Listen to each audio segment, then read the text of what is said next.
राधे राधे। जय श्री कृष्णा।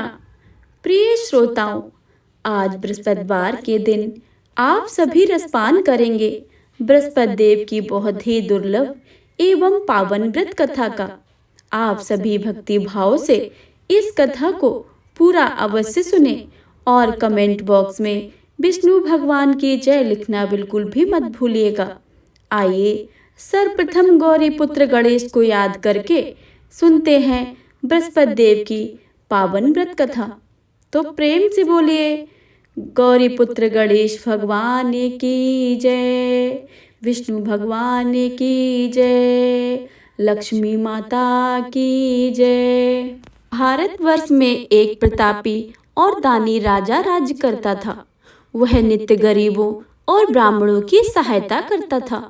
यह बात उसकी रानी को अच्छी नहीं लगती थी। वह ना ही गरीबों को दान देती थी और ना ही भगवान के पूजन करती थी और राजा को भी दान देने से मना किया करती थी। एक दिन राजा शिकार खेलने वन को गए हुए थे तो रानी महल में अकेली थी। उसी समय बृहस्पति देव साधु वेश में धारण करके राजा के महल में भिक्षा लेने के लिए गए और भिक्षा मांगी। रानी ने भिक्षा देने से इनकार किया और कहा कि हे साधु महाराज, मैं तो दान पुण्य से तंग आ गई हूँ। मेरे पति सारा दिन धन लुटाते फिरते रहते हैं। ऐसी इच्छा है कि हमारा धन नष्ट हो जाए और ना ही रहेगा बांस ना ही बजेगी बांसुरी। साधु ने कहा, देवी तुम तो बड़ी ही विचित्र हो। धन संपत्ति सभी चाहते हैं, पुत्र और लक्ष्मी तो पापी के घर में भी होनी चाहिए। यदि तुम्हारे पास धन अधिक है तो भूखे को भोजन दो, प्यासे के लिए प्याऊ बनवाओ, मुसाफिरों के लिए धर्मशाला खुलवाओ। जो निर्धन अपनी कुंवारी कन्याओं का विवाह नहीं कर सकते उनका विवाह करा दो। ऐसा और कई काम हैं जिनके करने से तुम्हारा यश लोक और परलोक में फैलेगा। परंतु रानी पर उपदेश का कोई प्रभाव नहीं पड़ा। वह बोली, महाराज आप मुझे न समझाएं। मैं ऐसा धन नहीं चाहती हूँ कि जो मैं हर जगह बांटती फिरूं। साधु ने उत्तर दिया, यदि तुम्हारी ऐसी इच्छा है तो तथास्तु। तुम ऐसा करना कि बृहस्पतिवार को घर लीपकर पीली मिट्टी से अपना सिर धोकर स्नान करना, भट्टी चढ़ाकर कपड़े धोना। ऐसा करने से आपका सारा धन नष्ट हो जाएगा। कहकर वह साधु महाराज वहां से अलविदा हो गए। साधु के अनुसार कई बातों को पूरा करते हुए रानी को केवल 3 बृहस्पति ही बीते थे कि उसकी धन संपत्ति सब नष्ट हो गई। भोजन के लिए राजा को परिवार तरसने लगा था। तब एक दिन राजा ने रानी से बोला कि हे रानी, तुम यहीं रहो, मैं दूसरे देश को जाता हूँ, क्योंकि यहाँ पर सभी लोग मुझे जानते हैं, इसलिए मैं कोई छोटा कार्य नहीं कर सकता। ऐसा कहकर राजा परदेश को चला गया। वह वहां जंगल में लकड़ी काट कर लाता और शहर में बेचता। इस तरह वह अपना जीवन व्यतीत करने लगा। फिर राजा के परदेश जाते ही रानी और दासी दुखी रहने लगी। एक बार जब रानी और दासी को 7 दिन तक भोजन के रहने पड़ा तो रानी ने अपनी दासी से कहा कि हे दासी, पास के ही नगर में मेरी बहन रहती है। वह बड़ी ही धनवान है। तू उसके पास जा और कुछ लेकर आ ताकि थोड़ी बहुत गुजर बसर हो जाए। दासी रानी की बहन के पास गई। उस दिन गुरुवार था और रानी की बहन उस समय बृहस्पति देव की व्रत की कथा सुन रही थी। दासी ने रानी की बहन को अपनी सारी संदेश दिया, लेकिन रानी की बड़ी बहन ने कोई उत्तर नहीं दिया। जब दासी को रानी की बहन से कोई उत्तर नहीं मिला तो वह बहुत दुखी हुई और क्रोध भी आया। दासी ने वापस आकर रानी को सारी बातें बता दी। रानी सुनकर अपने भाग्य को कोसा। उधर रानी की बहन ने सोचा कि मेरी बहन की दासी आई थी, परंतु मैं उससे बोल नहीं पाई। वह बहुत दुखी हुई। कथा सुनकर और पूजन समाप्त करके वह अपनी बहन के घर आई और कहने लगी, हे बहन, मैं बृहस्पतिवार का व्रत कर रही थी। तुम्हारी दासी मेरे घर आई थी, परंतु जब तक कथा होती है तब तक ना ही उठते हैं और ना ही कुछ बोलते हैं, इसलिए मैं नहीं बोली। क्यों दासी क्यों गई थी? रानी बोली, बहन, तुमसे क्या छिपाऊं, हमारे घर में खाने को अनाज नहीं था। ऐसा कहते कहते रानी की आंखें भर आईं। उसने दासी समेत पिछले 7 दिनों से भूखे रहने की बात अपनी बहन को विस्तार पूर्वक सुना दी। रानी की बहन बोली, देखो बहन, भगवान बृहस्पति देव सबकी मनोकामना को पूर्ण करते हैं। देखो, शायद तुम्हारे घर में भी अनाज रखा हो। पहले तो रानी को विश्वास नहीं हुआ, पर बहन के आग्रह करने पर उसने अपनी दासी को अंदर भेजा तो सचमुच अनाज से भरा एक घड़ा मिल गया। यह देखकर दासी को बड़ी ही हैरानी हुई। दासी रानी से कहने लगी कि हे रानी, जब हमको भोजन नहीं मिलता है तो हम व्रत ही तो करते हैं, इसलिए क्यों ना इस व्रत की और कथा को विधि पूछ ली जाए ताकि हम भी व्रत कर सके। तब रानी ने अपनी बहन से बृहस्पतिवार व्रत के बारे में पूछा। उसकी बहन ने बताया, बृहस्पतिवार के व्रत से में चने और मुनक्का से विष्णु भगवान के केले की जड़ से पूजन करें तथा दीपक जलाएं, व्रत की कथा सुने और पीला भोजन ही करें। इससे बृहस्पति देव प्रसन्न हो जाते हैं। व्रत और पूजन विधि बताकर रानी की बहन अपने घर को लौट गई। 7 दिन के बाद जब गुरुवार आया तो रानी और दासी ने व्रत रखा। घुड़साल में जाकर चना और गुड़ लेकर आई। फिर उसे केले की जड़ तथा विष्णु भगवान का पूजन किया। अब पीला भोजन कहाँ से लाएं? इस बात को लेकर दोनों बहुत दुखी थे। चूंकि उन्होंने व्रत रखा था, इसलिए बृहस्पति देवता उन पर प्रसन्न थे। इसलिए वे एक साधारण व्यक्ति का रूप धारण करके 2 थाली में सुंदर पीला भोजन दासी को दे गए। भोजन पाकर दासी बहुत प्रसन्न हुई और फिर रानी के साथ मिलकर भोजन ग्रहण किया। उसके बाद वे सभी गुरुवार को व्रत और पूजन करने लगी। बृहस्पति भगवान की कृपा से उनके पास फिर से धन संपत्ति आ गई, परंतु रानी फिर से पहले की तरह आलस्य करने लगी। तब दासी बोली, देखो रानी, तुम पहले भी इस प्रकार आलस्य करती थी। तुम्हें धन रखने में कष्ट होता है, इस कारण सभी धन नष्ट हो गया है। और जब जब भगवान बृहस्पति की कृपा से धन मिला है तो तुम्हें फिर से आलस्य होता है। रानी को समझाते हुए दासी कहती है कि बड़ी मुसीबतों के बाद हमने यह धन पाया है, इसलिए हमें दान पुण्य करना चाहिए। भूखे मनुष्य को भोजन कराना चाहिए और धन को शुभ कार्यों में खर्च करना चाहिए, जिससे तुम्हारे कुल को यश बढ़ेगा, स्वर्ग की प्राप्ति होगी और पितृ भी प्रसन्न होंगे। दासी की बात मानकर रानी अपना धन शुभ कार्यों में खर्च करने लगी, जिससे पूरे नगर में उसका यश फैलने लगा। एक दिन राजा दुखी होकर जंगल के एक पेड़ के नीचे आसन जमाकर बैठ गए। वह अपनी दशा को याद करके व्याकुल होने लगे। बृहस्पतिवार का दिन था। एकाएक उसने देखा कि निर्जन वन में एक साधु प्रकट हुए। वह साधु वेश में स्वयं बृहस्पति देवता थे। लकड़हारे के सामने आकर बोले, हे लकड़हारे, इस सुनसान जंगल में तू चिंतामग्न क्यों बैठा है?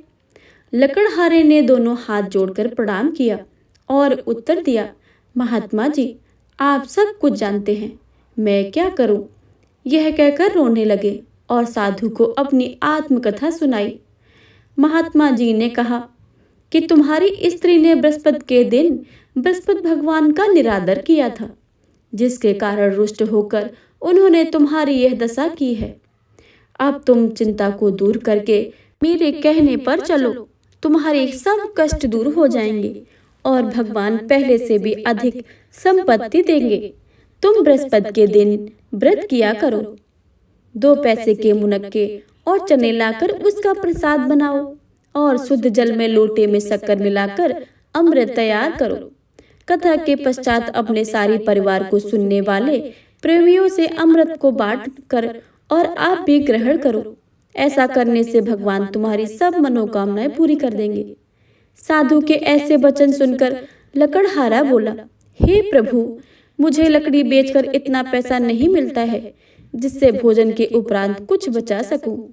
मैंने रात्र में अपनी स्त्री को व्याकुल देखा है। मेरे पास कुछ भी नहीं है जिससे मैं उसकी खबर मंगा सकूं। साधु ने कहा, हे लकड़हारे, तुम किसी बात की चिंता मत करो। बृहस्पति के दिन तुम रोजाना की तरह लकड़ियां लेकर शहर को जाओ। तुमको रोज से दुगना धन प्राप्त होगा। जिससे तुम भली भांति भोजन कर लोगे और बृहस्पति देव की पूजा का सामान भी ले आओगे। इतना कहकर साधु अंतर ध्यान हो गए। धीरे धीरे समय व्यतीत होने पर वही बृहस्पतिवार का दिन आया। लकड़हारा जंगल से लकड़ी काट कर किसी शहर में बेचने गया। उसे उस दिन में अधिक पैसा मिला। राजा ने गुड़ चना आदि लाकर गुरुवार का व्रत किया। उस दिन से उसके सभी कलेश दूर हो गए। परंतु जब दोबारा गुरुवार का दिन आया तो बृहस्पति देव का व्रत करना ही भूल गया। इस कारण बृहस्पति भगवान नाराज हो गए। उस दिन उस नगर के राजा ने विशाल यज्ञ का आयोजन किया तथा शहर में यह घोषणा करवा दी कि कोई भी मनुष्य अपने घर में भोजन न बनाए, न ही आग जलाए। समस्त जनता मेरे यहाँ भोजन करने आए। इस आज्ञा को न मानने वाले उसे फांसी की सजा दी जाएगी। इस तरह की घोषणा संपूर्ण नगर में करवा दी गई। राजा की आज्ञा के अनुसार शहर के सभी लोग भोजन करने गए, लेकिन लकड़हारा कुछ देर में पहुंचा। इसलिए राजा उसको साथ अपने घर ले गए और ले जाकर भोजन करा रहे थे तो रानी की दृष्टि उस खूंटी पर पड़ी जहां उसका हार लटका हुआ था। वह वहां पर दिखाई नहीं दिया तो रानी ने निश्चय किया कि मेरा यह हार इस मनुष्य ने चुरा लिया है। उसी समय सिपाहियों को बुलाकर उसको कारागार में डलवा दिया। जब लकड़हारा कारागार में पड़ गया और बहुत दुखी होकर विचार करने लगा कि ना जाने कौन से पूर्व जन्म के कर्म मुझे यह दुख प्राप्त हुआ है, और उसी साधु को याद करने लगा जो कि उसे जंगल में मिला था।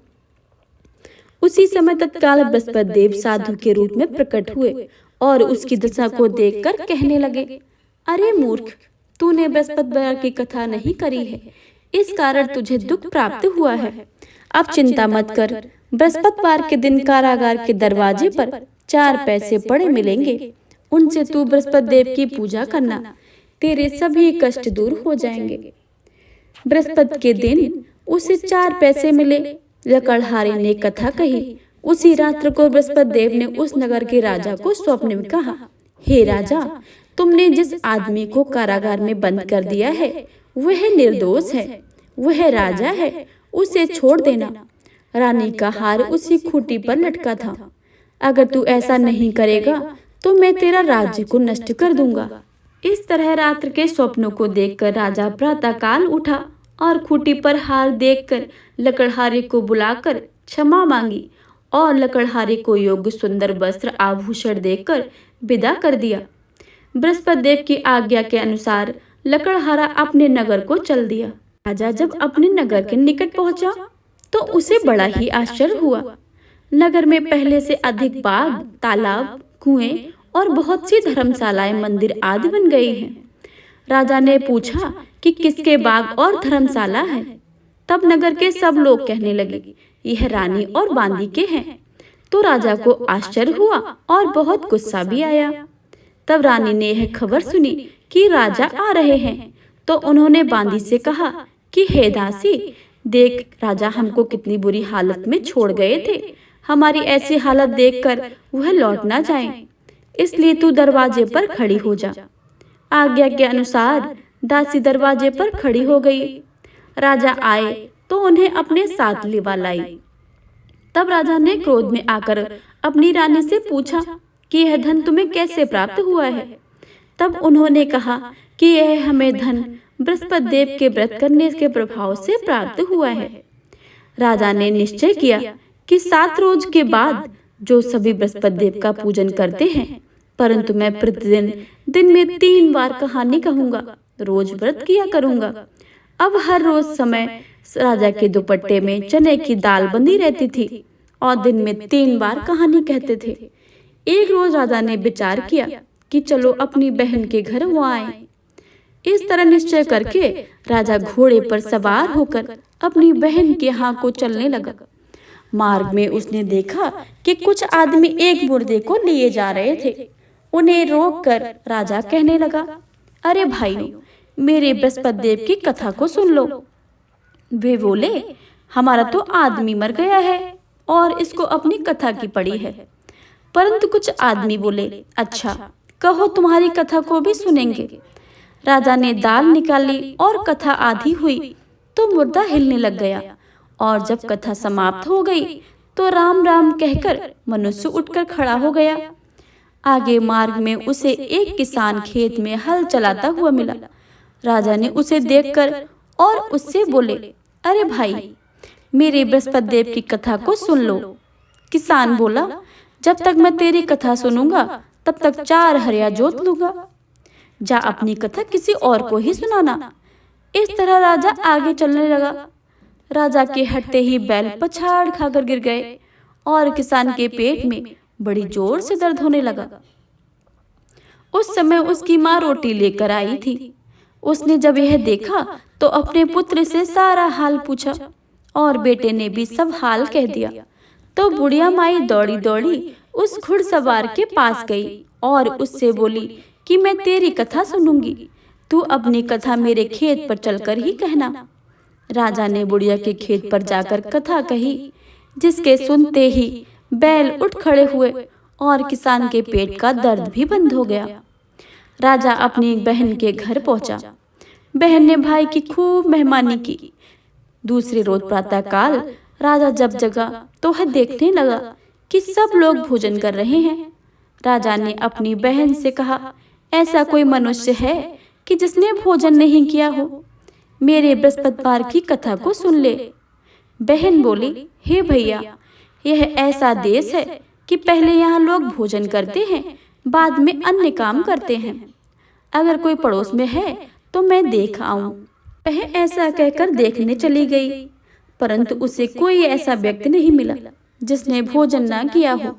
अतः वह एक कुमार के घर गई जिसका लड़का बीमार था। उसे मालूम हुआ कि उनके यहाँ 3 रोज से किसी ने भोजन नहीं किया है।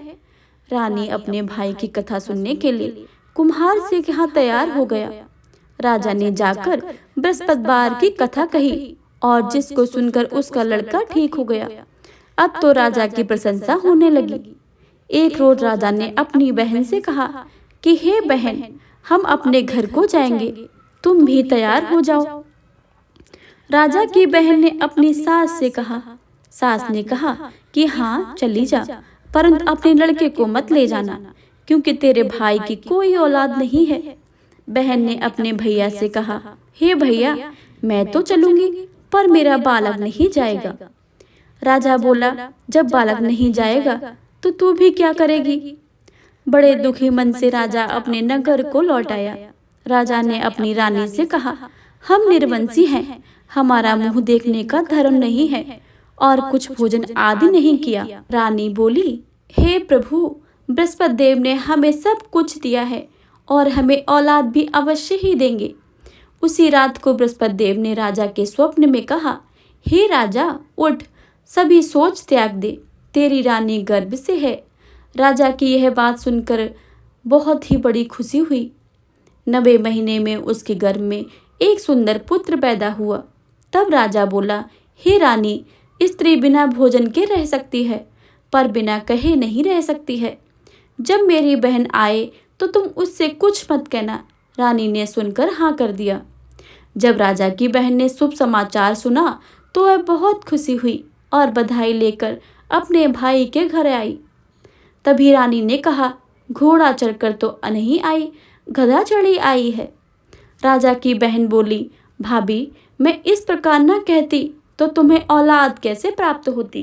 बृहस्पति देव ऐसे ही हैं, जैसी जिसकी मन में कामनाएं होती हैं सभी को पूर्ण करते हैं। जो सद्भावना पूर्वक बृहस्पतिवार का व्रत करते हैं एवं कथा को पढ़ते हैं अथवा सुनते हैं, दूसरे को सुनाते हैं, बृहस्पति देव उसकी सभी मनोकामना पूर्ण करते हैं। प्रेम से बोलिए, बृहस्पति भगवान की जय, विष्णु भगवान की जय। बृहस्पति देव की आरती। जय बृहस्पति देवा, ओम जय बृहस्पति देवा, छिन छिन भोग लगाऊं, कंदली फल मेवा। ओम जय बृहस्पति देवा, तुम पूर्ण परमात्मा, तुम अंतर्यामी, जगत पिता जगदीश्वर तुम सबके स्वामी। ओम जय बृहस्पति देवा। चरणामृत निज निर्मल सब पातक हरता। सकल मनोरथ दायक कृपा करो भरता। ओम जय बृहस्पति देवा। तन मन धन अर्पण करे जो जन शरण पड़े। प्रभु प्रकट तब हो करे आकर द्वार खड़े। ओम जय बृहस्पति देवा। दीन दयाल दयानिधि भक्त निहितकारी। पाप दोष सब हरता भवबंधन हारी। ओम जय बृहस्पति देवा। सकल मनोरथ दायक सब संशय हारो। विषय विकार मिटाओ संतन सुखकारी। ओम जय बृहस्पति देवा। जो कोई आरती तेरी प्रेम सहित गावे। जेठानंद आनंद करे सो निश्चय पावे। ओम जय बृहस्पति देवा।